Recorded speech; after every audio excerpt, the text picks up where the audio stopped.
औज़ुबिल्लाहिमिनश्शैतानिर्रजीम बिस्मिल्लाहिर्रहमानिर्रहीम। शुरू करती हूँ मैं अल्लाह के नाम से जो नहायत मेहरबान और रहम करने वाला है। मोअज़्ज़ज़ सामीन व कराम, अस्सलामु अलैकुम रहमतुल्लाह व बरकातुहू। उम्मीद है आप खैरियत से होंगे। अल्लाह पाक आपकी तमाम जायज़ हाजात को पूरा करे। अल्लाह पाक आपकी मुश्किलात का हल फरमाए। आमीन सुम्मा आमीन। हमारा आज का मौजू है ख्वाब में चकोर को देखने के हवाले से। इसकी मुख्तलिफ़ सूरतें हैं और मुख्तलिफ़ ताबीरें हैं जो इस वीडियो में बयान की जाएंगी। अगर आपने इस चैनल को सब्सक्राइब नहीं किया तो कर दें, घंटी के बटन को भी दबा दें ताकि आपको आने वाली वीडियो का नोटिफिकेशन मिल सके। अगर आप ख्वाबों की सच्ची ताबीर जानना चाहते हैं तो इस वीडियो को आखिर तक लाजमी देखें। ख्वाब में चकोर को देखना नेक औरत मिलने की अलामत है। ख्वाब में चकोर का गोश्त खाना इस शख्स को कुंवारी औरत या लड़की मिलेगी और इज़्ज़त मिलेगी। ख्वाब में चकोर की आवाज़ सुनना किसी खूबसूरत औरत की खबर सुनेगा, शादी होने की भी अलामत है।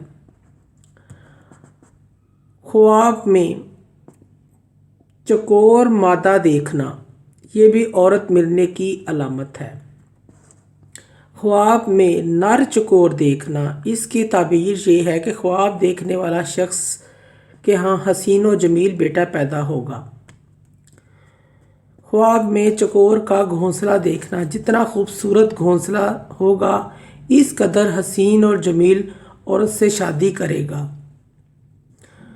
अल्लामा इब्न सीनी रहमतुल्लाह ने फरमाया है कि अगर कोई शख्स ख्वाब में चकोर का गला काटता है तो किसी कुंवारी लड़की से शादी करेगा, शादी होने की अलामत है। नर चकोर बेटा होता है और मादा चकोर औरत होती है। ख्वाब में देखने कि चकोर उसके हाथ में उड़ गया है। अगर कोई ख्वाब में देखे कि चकोर उसके हाथ में है और वो उड़ गया है, ये शख्स अपनी बीवी को तलाक देगा या उसकी बीवी उसको छोड़कर भागकर चली जाएगी। मोअज़्ज़ज़ सामीन व कराम, अगर आपको हमारी ये वीडियो पसंद आई है, अच्छी लगी है तो इसे सदका जारिया समझकर ज़्यादा से ज़्यादा लाइक और शेयर करें। अल्लाह पाक आपकी तमाम दिली मुराद पूरी करें। आमीन सुम्मा आमीन।